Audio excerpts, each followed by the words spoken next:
এই জানো, পাশের বাড়ি মুখার্জিদার বাড়িতে খুব চিৎকার চেঁচামেচি হচ্ছে। কি হচ্ছে তুমি কিছু জানো?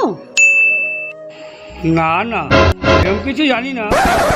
তবে মুখার্জিদা ওদের বন্ধু বান্ধব নিয়ে ব্যাংকক ঘুরতে যাচ্ছে, ওই নিয়েই মনে হয় খুব ঝামেলা লেগেছে। এটা একদম ঠিক না, জানো তো।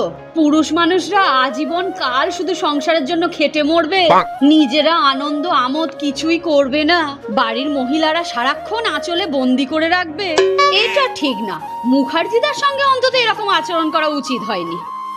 কিন্তু তুমি ব্যাগ গুছাচ্ছ কেন? কোথাও যাবে নাকি? আরে হ্যাঁ, মুখার্জিদা তো আমার সঙ্গেই যাচ্ছে ব্যাংককে। তবে রে, কোথাও যাবে না তুমি?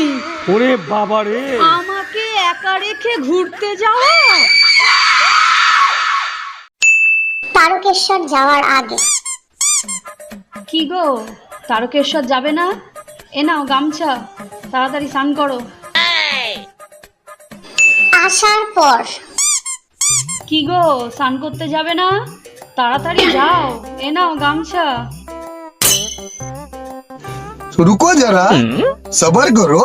बोला धक्का बुक्की नहीं करने का, आराम से लेने का। हाँ, বাথরুমে যেতে হবে না, বাইরে জল ভরা আছে, ওখানে গিয়ে স্নান করে নাও, যাও।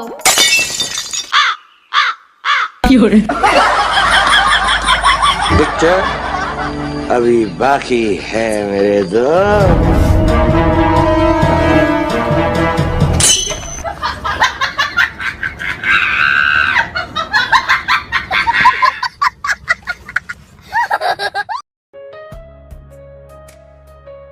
দাদা, আমি না বৌদিকে নিয়ে একটা কবিতা লিখেছি। তাই? হ্যাঁ। বলতো শুনি। আতা গাছে তোতা পাখি, ডালিম গাছে মৌ, আমার দাদা বিয়ে করেছে দাঁত কেলানে বউ।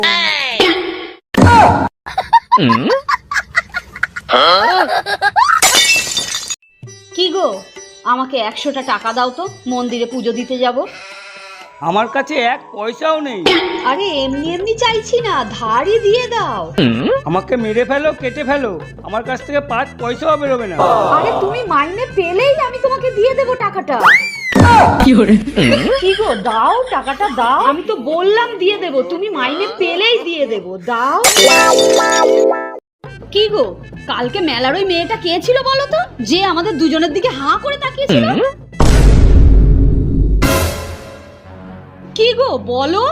মেলা ফ্যাচ ফ্যাচ করো না তো, ওকে গিয়েও বুঝাতে লাগবে তুমি কে ছিলে।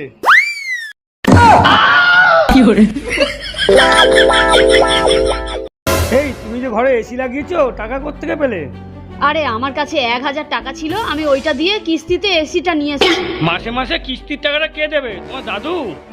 আমি কিন্তু কোনো টাকা পয়সা দিতে পারবো না। আরে 3 মাস কিস্তির টাকা না দিতে পারলে এমনি এসি খুলে নিয়ে চলে যাবে। আর গরম গরম তো থাকে 3 মাস, তারপর এসি খুলে নিয়ে যায়, যা আমার কি?